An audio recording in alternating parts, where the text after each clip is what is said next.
गुरवे गौरचन्द्राय राधिकायै तदालये कृष्णाय कृष्णभक्ताय तद्भक्ताय नमो नमः।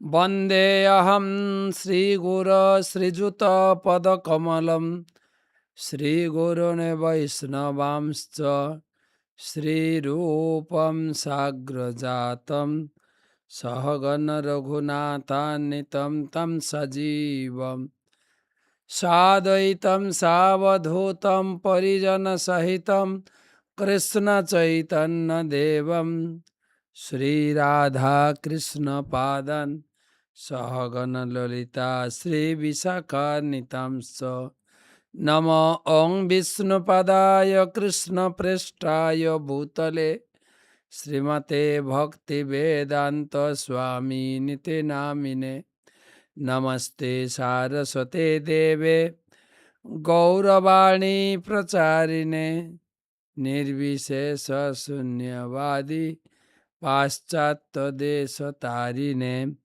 आजनुलंबित भुजौ कनकावदातौ संकीर्तनैकपितरौ कमलायताक्षौ विश्वम्भरौ द्विजवरौ जुगधर्मपालौ वन्दे जगत्प्रियकरौ करुणावतारौ।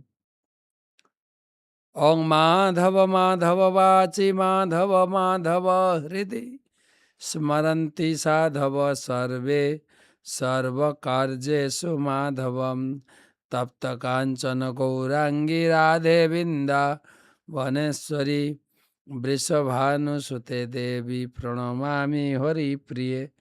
जय श्री कृष्ण चैतन्य प्रभु नित्यानंद श्री अद्वैत गदाधर श्रीवासदि श्री गौरभक्तबिंद। हरे कृष्ण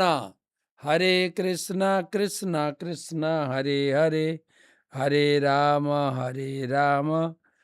राम राम हरे हरे। ओं नमो भगवते वासुदेवाय, ओं नमो भगवते वासुदेवाय, ओं नमो भगवते वासुदेवाय। नारायणं नमस्कृत्य नरं चैव नरोत्तमं देवीं सरस्वतीं व्यासं ततो जयम् उदीरयेत्। तमादिदेवं करुणानिधानं तमालवर्णं सुहितावतारम् अपार संसार समुद्र सेतुं भजामहे भागवत स्वरूपम। ग्रंथराज श्रीमद् भागवत महापुराण षष्ठ स्कंध नवम अध्याয়ের আজকে অন্তিম ক্লাস। প্রসঙ্গ বৃত্রাসুরের আবির্ভাব, দেবতাদের উপর ভগবান শ্রীকৃষ্ণের আশীর্বচন।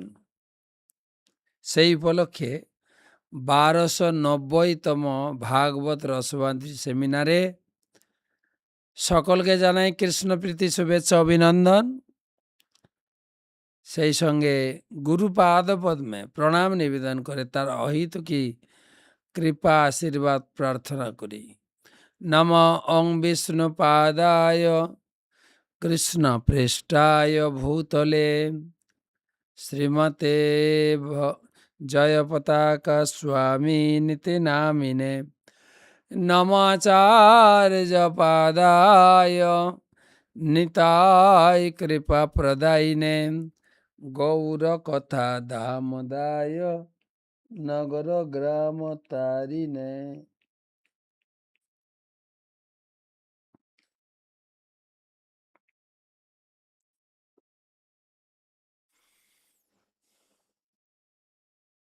শুরু করছি 52 শ্লোক থেকে।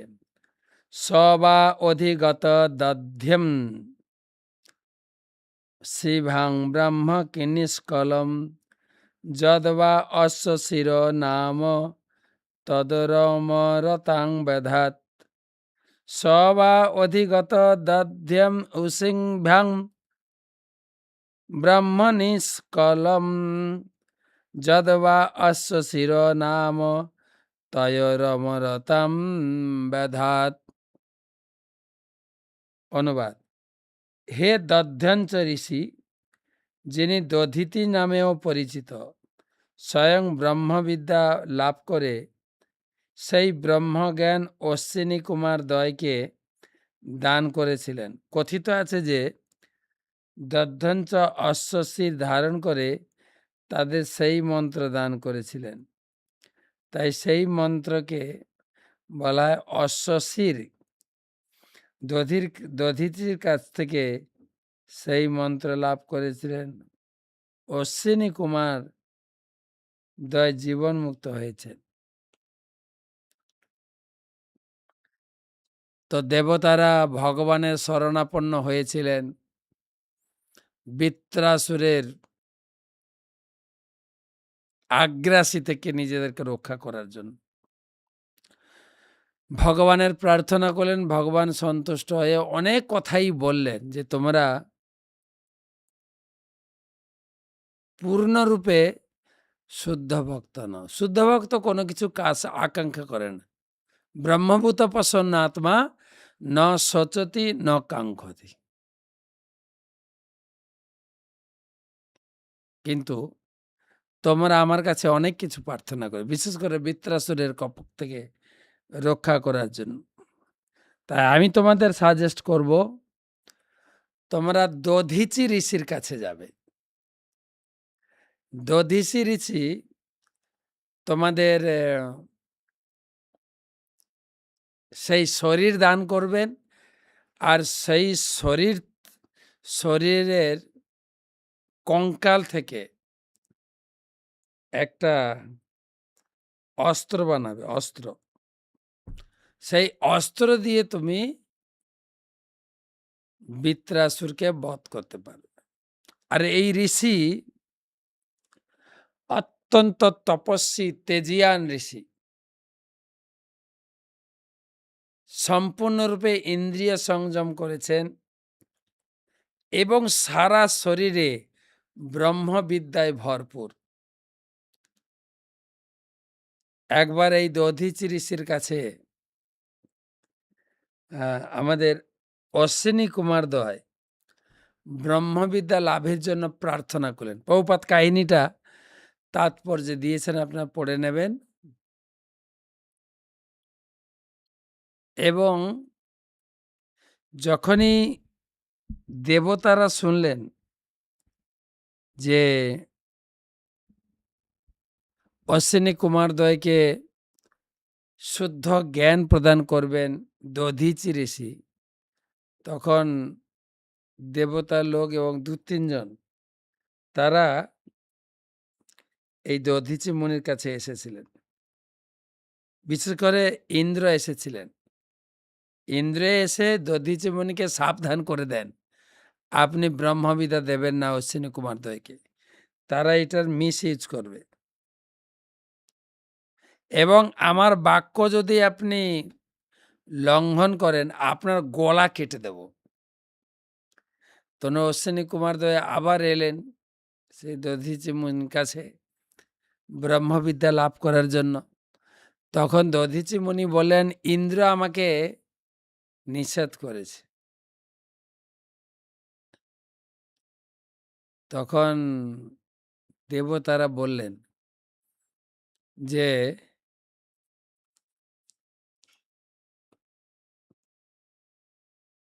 আমাকে দেবতা, বিশেষ করে ইন্দ্র নিষেধ করেছে।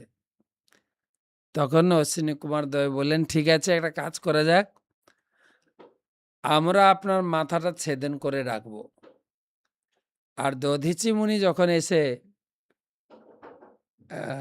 কি বলে, ইন্দ্র যখন এসে দেখবে যে আপনি আমাদের ব্রহ্মবিদ্যা দান করছেন, তিনি হয়তো আপনার মস্তকটা ছেদন করে দেবে, আর তখনই আপনার অরিজিনাল মাথাটা লাগিয়ে দেব। তাই বেদশীরা ভগবান সেই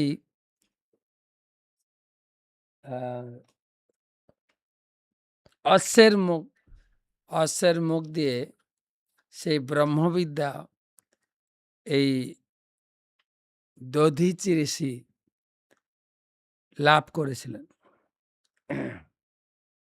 দধীচি মুনির কাছে অশ্বিন্য কুমার দ্বয় লাভ করেছিলেন সেই অশ্ব মুখ দিয়ে। যাই হোক, এটা একটা পুরাণের কাহিনী, প্রভুপাদ তাৎপর্যে লিখে গেছেন।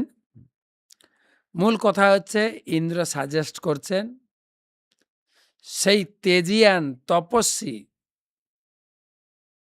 ঋষিকে বধ করো, তার তার কঙ্কাল দিয়ে অস্থি দিয়ে বৃত্রাসুর বধের জন্য একটা ত্রিশূল বানানো হবে।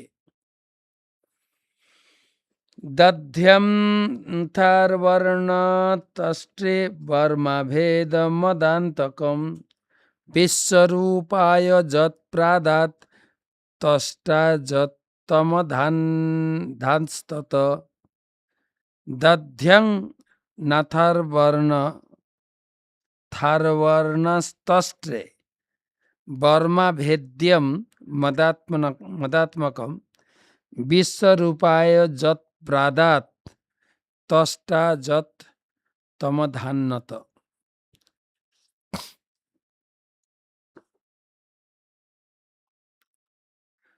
দধীচি নারায়ণ কবচ নামক দুর্ভেদ্য মন্ত্র ত্বষ্টাকে দিয়েছিলেন। ত্বষ্টা তার পুত্র বিশ্বরূপকে তা দান করেন এবং বিশ্বরূপের কাছ থেকে তোমরাও সেই মন্ত্র নারায়ণ কবচ মন্ত্র পেয়েছ, যেটা মূলত এই দধীচি মুনি থেকে এসছে। এই নারায়ণ কবচের ফলে দধীচির শির অত্যন্ত সুদৃঢ় হয়েছে। তোমরা তার কাছে গিয়ে সেই দেহটি প্রার্থনা করো। মানে বুঝা আছে, দেবতারা দেখেন অন্যের শরীর, আর ভগবান এরকম তাতে গাইডলাইন দিয়েছেন পূর্ণরূপে ভক্তি করে যে ভগবানের সেবায় যুক্ত হবেন, তার থেকে বড় উপায় এখানে দিয়েছেন। দধীচি মুনির শরীরটা প্রার্থনা করো, আর শরীর দিয়ে, শরীরের অস্থি দিয়ে যে বজ্র নির্মাণ করে, সেই বজ্র কিন্তু অব্যর্থ অস্ত্র। পরে আমরা দেখব বৃত্রাসুর জানেন যে এরা দধীচি মুনির হাড় দিয়ে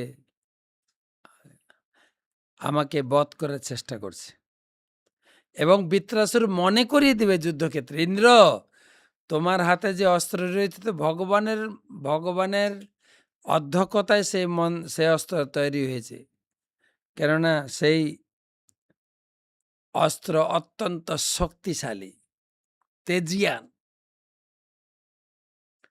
তো যুষ্ম যাজিত অশিভ্যাম ধর্ম রাগ জ্ঞানী দাস্যতি ততস্তৈরা উধ শ্রেষ্ঠ বিশ্বকর্ম বিনির্মিত যেন বিত্র শিরহর্তা মত্তেজ উপবৃংহিত। অনুবাদ: অশ্বিনী কুমারদ্বয় যখন তাদের জন্য তার শরীর প্রার্থনা করলেন, তখন তোমাদের প্রতি পরম স্নেহবশ হয়ে তিনি অবশ্যই তা দান করবেন। ভগবানেরও দৃঢ়তা ছিল। দধীচি তার শরীর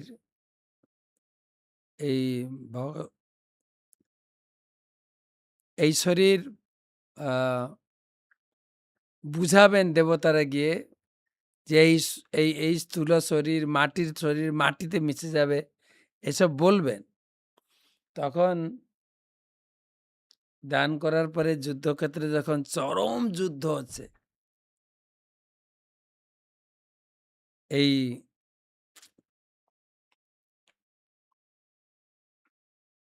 দেবতারা ত্রাহি ত্রাহি করে পালিয়ে যাবেন, এত স্ট্রং এই এই এই হাড়। তো এখানে বলার উদ্দেশ্য হচ্ছে দেবতারা অন্যকে মেরে রাজ্য উপভোগ করতে চাইছেন। বহু জায়গা থেকে এসেছেন এই দধীচি মুনির কাহিনী বা দধীচির যে চাল চলন সেগুলো থেকে কোনো প্রকারের যেন সন্দেহ না থাকে। তো এখানে একটি শ্লোকে আমাদের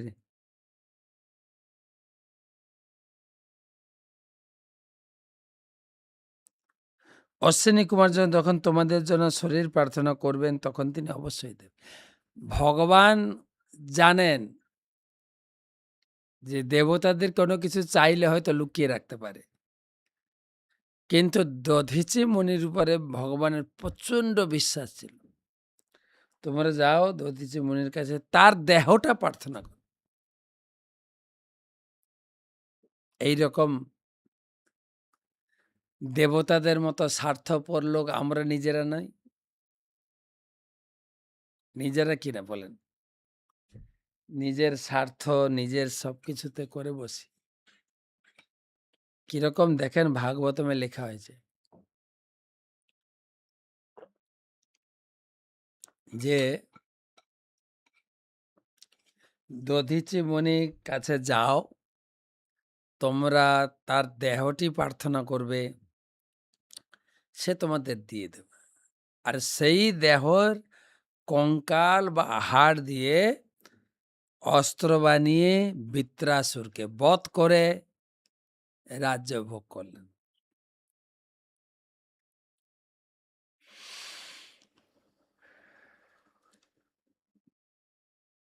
বিশ্বকর্মা দিয়ে বজ্র নির্মাণ করবে, সেই বজ্রের দ্বারা বৃত্রাসুরকে সংহার করা সম্ভব হবে। কারণ আমরা শক্তির তেজের দ্বারা অভিষ্ট।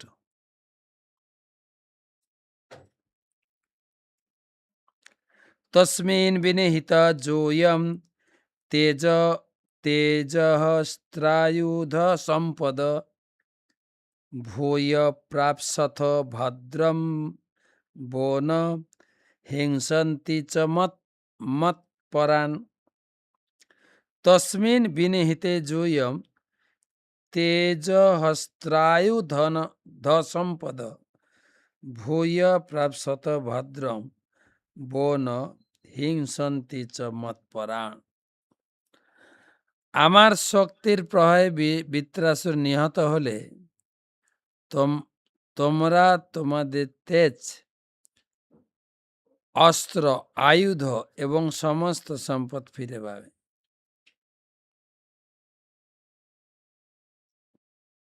এইভাবে তোমাদের সকলের মঙ্গল হবে। বৃত্রাসুর ত্রিভুবন ধ্বংস করতে পারলেও তোমাদের কোনো ক্ষতি করতে পারবে না। এই জন্য ভয় করো না, সেও আমার ভক্ত, তাই তোমাদের প্রতি সে কখনো হিংসা করবে না। ভগবান তার দুই প্রকার ভক্ত, একটা হচ্ছে বৃত্রাসুর এক প্রকার ভক্ত, এবং বৃত্রাসুর তিনি দেখাবেন তার শৌর্য বীর্য তিনি প্রদর্শন করাবেন। এখানে আমরা দেখছি যে বৃত্রাসুর সেও বীর বিক্রমে যুদ্ধ করছেন, আর সেই সঙ্গে দেবতারও যুদ্ধ করবেন। এই পরের অধ্যায়ে পড়ব, যখন দেবতারা বৃত্রাসুরের কাছে প্রায় পরাস্ত হয়ে যাচ্ছে, তখন তারা ভগবানকে ডাকছেন। ভগবান তখন তাদের মনে করিয়ে দিচ্ছেন যে তোমরা এই বৃত্রাসুরের প্রকোপ থেকে কিভাবে নিজেকে রক্ষা করবে। এবং বৃত্রাসুরও সে কথা জানতেন যে আমার মৃত্যু হবে যুদ্ধক্ষেত্রে ইন্দ্রের হাতে। ভগবানের নির্দেশে সেই বানানো দধীচি মুনির হাড় থেকে সেই অস্ত্র আমার শরীরকে স্পর্শ করবে আর আমি মারা যাব। ইন্দ্রকে ডাকছেন, ইন্দ্রর সঙ্গে এমন বীর বিক্রমে যুদ্ধ করছেন, ইন্দ্র ঐরাবত হাতিকে কেটে দেবেন, হাত পা কেটে দেবেন, একা হয়ে যাবে, তবুও লড়াই করবে। যাই হোক, ভগবান বৃত্রাসুরকে রক্ষা করবেন, দেবতাদেরকেও উদ্ধার করবেন। যতটুকু সম্ভব আমরা ভগবানের ভজনা করি। দেবতারা এটাই শিখাচ্ছেন। তো আজকে অনেক প্রশ্ন জমে গেছে। মোবাইলটা আছে না চলে গেল? তো প্রশ্নগুলো একটু উত্তর করতে হবে। তো বৃত্রাসুরের এই যা আলোচনা হলো, এর বিস্তারিত তো পরে অধ্যায় হবে। কিভাবে দেবতারা গিয়ে দধিচি ঋষির কাছে কিভাবে তার দেহ প্রার্থনা করবেন, সে অপূর্ব কাহিনী পরের অধ্যায়ে আমরা শুনব।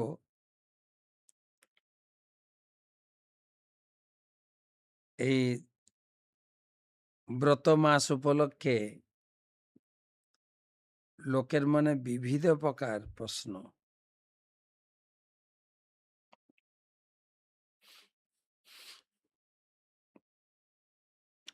প্রশ্ন করেছেন অনিতা ঘোষ, যে এই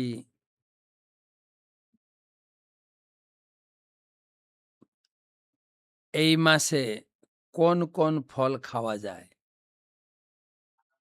সাধারণত বহুবীজ ফলগুলো অনেকে বাদ দিচ্ছে, শসা, পেয়ারা, বাকি তো সব ফল মোটামুটি নিবেদন করে খাচ্ছে দেখছি।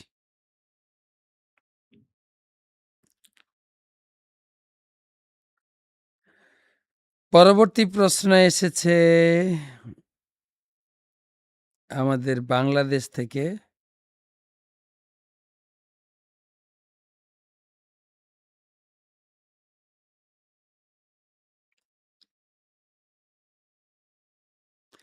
এই পুরুষোত্তম মাসে মৃত ব্যক্তির স্বপিণ্ড বা বংশের লোকেরা কি করবেন?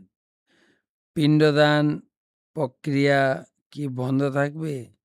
পুরুষোত্তম মাস শেষ হয়ে যাবে ইত্যাদি পর শ্রাদ্ধ করবেন? সঠিক উত্তর হ্যাঁ, এই মাস পেরিয়ে গেলে করবেন। এই মাসে কোনো কিছু অনুষ্ঠান করেন না, কেবলমাত্র হরিব্রত করা যাবে। আর শ্রাদ্ধ, শান্তি, বিয়ে, গৃহপ্রবেশ, অন্নপ্রাশন কোনোটাই করা যাবে না। কেবল হরিনাম কীর্তন মেলা, ভাগবতম প্রবচন, হরির সন্তুষ্টি বিধানের জন্য আরতি নিবেদন, স্পেশাল প্রার্থনা নিবেদন, এগুলো আছে।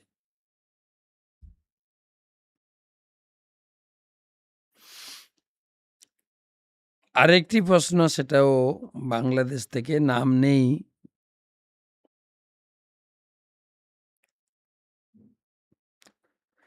প্রশ্ন করেছেন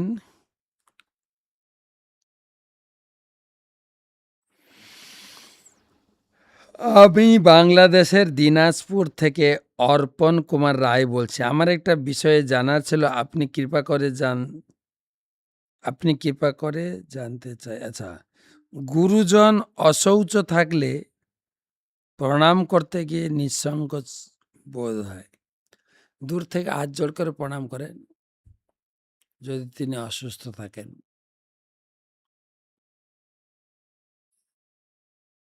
সাধারণত লোকে এই মাসটাকে এড়িয়ে যান, এই মল মাসে না করে পরের মাসে করবেন।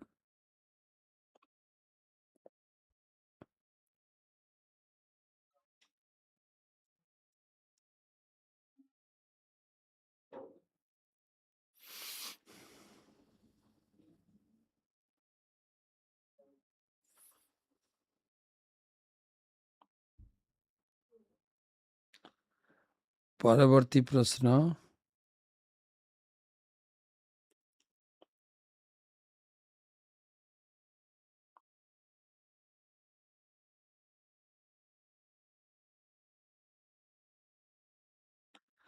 শিবের ক্ষমতা এবং ভগবান পরশুরামের ক্ষমতা কি এক? দুজন তো আলাদা ব্যক্তিত্ব। শিব হচ্ছেন ভগবানের ভক্ত গুণাবতার, আর পরশুরাম হচ্ছেন ভগবানের অবতার, সাক্ষাৎ ভগবানের অবতার। এবং জয়দেব গোস্বামী 10 অবতার যখন গণনা করেছেন, পরশুরামকে ভগবানের অবতার বলে প্রমাণ করেছে। তো দুজনের জায়গায় দুজনের শক্তি ভিন্নতা। আপনার জায়গায় আপনি শক্তি প্রদর্শন করতে পারেন, আমার জায়গায় আমি করতে পারি। তাই প্রশ্ন হবে বিষয় ভিত্তিক।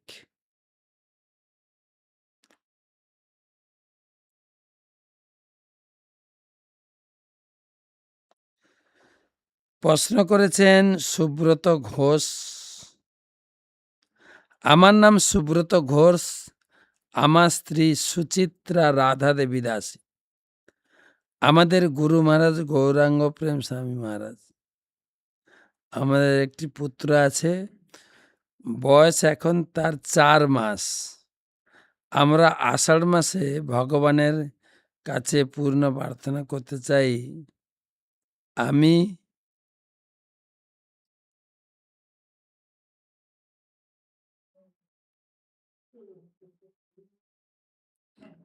যদি আমরা মায়াপুরে ধামে ছোট্ট করে অন্নপ্রাশন অনুষ্ঠান করতে যাই, তাহলে কি কি নিয়ম পালন করতে হবে? ছোট্ট করে কেন করবেন? পুত্রের অন্নপ্রাশন খুব আড়ম্বর সহকারে করবেন, তবে মল মাসের পরে। আরেকটা আমি অনুরোধ করব, বাড়িতে করুন, অন্নপ্রাশন বাড়িতে করুন। এবং যদি আমাদের প্রয়োজন হয় আমাদেরকে ডাকবেন, বাড়িতে গিয়ে অন্নপ্রাশন করা উচিত, করিয়ে দেওয়া উচিত। কেননা কারো বাড়িতে যখন সন্তান আসে, ছেলে হোক মেয়ে হোক, পাড়া প্রতিবেশী আত্মীয় স্বজন অপেক্ষা করে তার বাড়ির বাচ্চাটার অন্নপ্রাশনে যাব, কিছু গিফট দেব। এগুলো সাধারণত দেখা যায় এবং সবাই অপেক্ষা করে। তাই বাড়িতে আয়োজন করুন আপনার সাধ্যমতো। আর যদি আমাদের প্রয়োজন হয় ওখান থেকে ইনভাইট করবেন, আমরা ফাঁকা থাকলে যাব, কিন্তু অন্নপ্রাশনটা বাড়িতে করুন।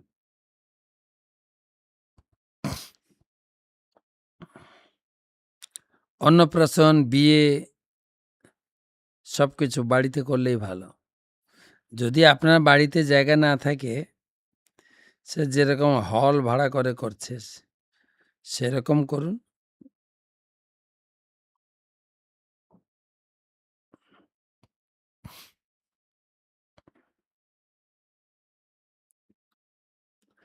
পরবর্তী প্রশ্ন,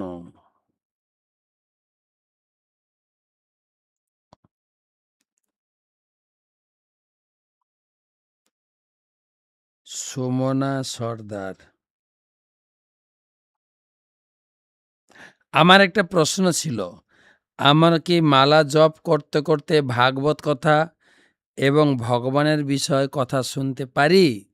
একসঙ্গে দুটো কাজ করেন না, কোনোটাই ভালো করে হবে না। আপনি ক্লাস শুনে জবটা বন্ধ রাখেন, বা জব করলে ক্লাস শোনাটা বন্ধ রাখবেন। যারা মহান ব্যক্তিত্ব তারা একসঙ্গে অন্যগুলো কাজ করতে পারে, কিন্তু আমাদের জন্য, আমরা হচ্ছে সাধক, আমাদের জন্য এটাই বিধান হবে যে যে কোনো একটা কাজ করবেন।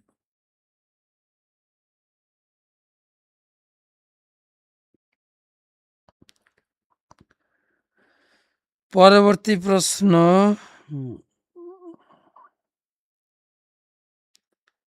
কৃষ্ণ সূত্রধর।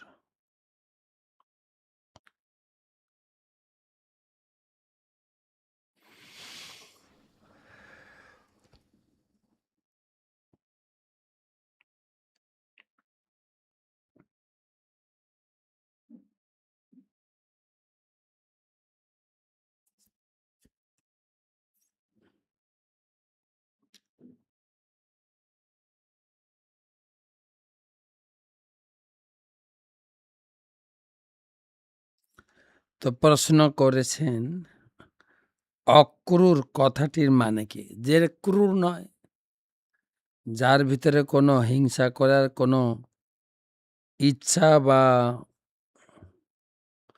না। কৃষ্ণ সূত্রধর প্রশ্ন করেছেন, আহ, আমি হবিষান্ন ব্রত করছি, আমি কি ক্ষৌর কর্ম, চুল দাড়ি কামানো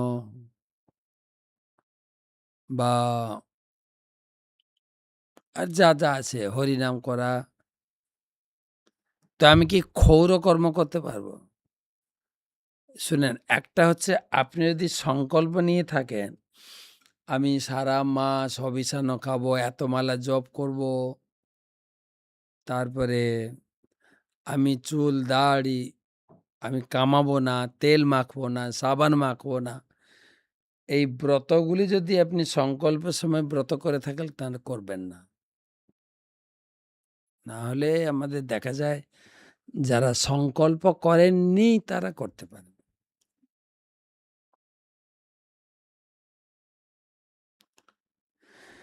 তারপরে দীপাঞ্জলি সাউ,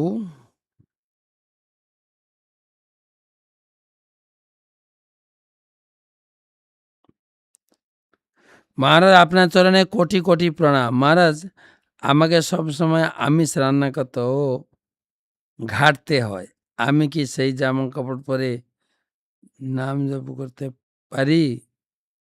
দয়া করে যদি একটু বলেন। তো বলা হচ্ছে আমিষ রান্না করি আর সেই সঙ্গে আমি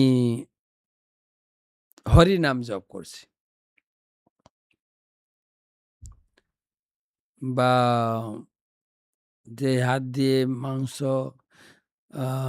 খেলাম, কাটাকাটি করলাম, সে হাত দিয়ে কি জপ করা যাবে? মহাপ্রভু তো জপের কোনো নির্দিষ্ট নিয়ম দিয়ে যাননি। যে কোনো অবস্থা, যে কোনো পরিস্থিতিতে যেভাবেই হোক হরি নাম জপ করো।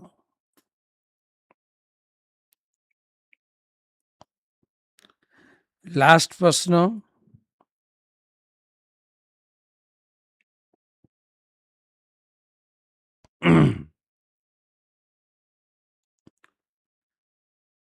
মহারাজ আপনার চরণে প্রণাম, আমার অনন্ত কোটি দণ্ডবত প্রণাম। বাবা, এত প্রণাম নিয়ে কি করব?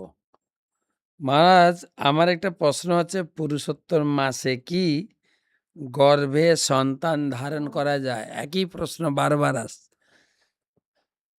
কোনো শুভ কাজ করতে যাবেন না, মাসটা তো 15 দিন হয়েই গেল, আজকে মানে নবম দিন, একাদশী এলে তো 15 দিন হয়ে গেল, বাকি কয়টা দিন কাটতে হবে? তারপরে আপনি গর্ভাধান অনুষ্ঠান, যত যত শ্রাদ্ধ শান্তি সেইগুলো রয়েছে, কোনোটাই এই মাসে করা যাবে না। তবে পারমার্থিক কাজ করা যাবে, যেরকম আমাদের মন্দিরে চলছে কীর্তন মেলা, মন্দিরে চলছে রাধা মাধবকে বিশেষ পুষ্পার্চন বিভিন্ন নামে, সেটা তো কন্টিনিউ চলছে মায়াপুরে। আর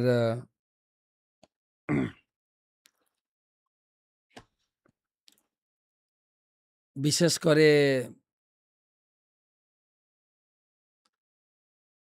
খাওয়া দাওয়া জেদের ব্যাপার, কিন্তু বাকি পুণ্য আদি কাজগুলো, যেটা হচ্ছে গর্ভাধান, সংস্কার, শ্রাদ্ধ, শান্তি, এগুলো এই মাসে নিষেধ। কেবল পারমার্থিক, বললাম না, কীর্তন মেলা, ভাগবতের আসর, ষোড়শ উপাচার, কৃষ্ণের পূজা চলছে, গো পূজা চলছে।